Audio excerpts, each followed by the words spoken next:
এদিকে পি বাংলা টেলিভিশনের সংবাদ প্রচারের পরেই প্রশাসনের তৎপরতায় হত্যার দ্বিতীয় দিনই গ্রেপ্তার হয় সোনারগাঁয়ে গলা কেটে যুবক হত্যার চাঞ্চল্যকর ঘটনায় জড়িত সন্দেহে দুইজন।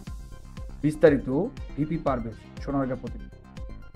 নারায়ণগঞ্জের সোনারগাঁয়ে খালপাড় থেকে গলা কাটা অবস্থায় রতন নামের এক যুবকের লাশ উদ্ধারের ঘটনায় হত্যাকাণ্ডের সঙ্গে জড়িত থাকার সন্দেহে দুইজন আসামিকে গ্রেপ্তার করেছে র্যাব 11।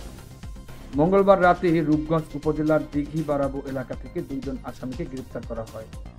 উদ্ধারকৃতরা হলেন রূপগঞ্জ উপজেলার দিঘি বারাবো এলাকার ইউনুস প্রধানের ছেলে ইসমাইল প্রধান এবং একই থানার মেঘাকুরুল গ্রামের মনির হোসেনের ছেলে ওসমান গনি। নিহত রতন সোনারগাঁয়ের কাশপুর এলাকায় মোহাম্মদ মালেক মোল্লার ছেলে, স্ত্রী ও সন্তান নিয়ে রূপগঞ্জের নাওরাভিটা এলাকায় দেলোয়ার হোসেনের বাড়িতে ভাড়া থাকতেন। পুলিশ ও স্থানীয় সূত্রে জানা যায়, গত মঙ্গলবার সোনারগাঁও উপজেলার ভারগাঁও এলাকার ওলামানগর খালপাড়ের বেড়িবাঁধে পূর্ব পাশে রক্তাক্ত অবস্থায় একটি লাশ পড়ে থাকতে দেখে এলাকাবাসী পুলিশকে খবর দেয়।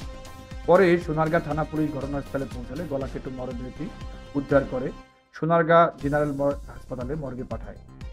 ঘটনার পর পি বাংলা টেলিভিশন সহ বিভিন্ন গণমাধ্যমে খবর প্রকাশ হলে র্যাব 11 নারায়ণগঞ্জের একটি আভিযানিক দল তাৎক্ষণিক ঘটনাস্থল পরিদর্শন করে।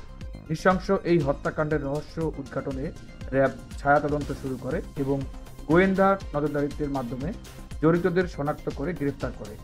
র্যাব জানায়, প্রাথমিক জিজ্ঞাসাবাদে গ্রেপ্তারকৃতরা হত্যাকাণ্ডের সঙ্গে জড়িত থাকার কথা স্বীকার করেছে। পরবর্তী আইনগত ব্যবস্থা গ্রহণের জন্য তাদের সোনারগাঁও থানায় হস্তান্তর করা হয়েছে। সোনারগাঁ থানার পুলিশ পরিদর্শক রাশেদুল ইসলাম খান জানান, র্যাপিড অ্যাকশন ব্যাটালিয়ন 2 আসামিকে গ্রেপ্তার করে থানায় হস্তান্তর করেছে। নিহত রতনের স্ত্রী হালিমা আক্তার বাদী হয়ে দায়েরকৃত মামলায় গ্রেপ্তার দেখিয়ে আদালতের মাধ্যমে জেল হাজতে পাঠানো হয়েছে।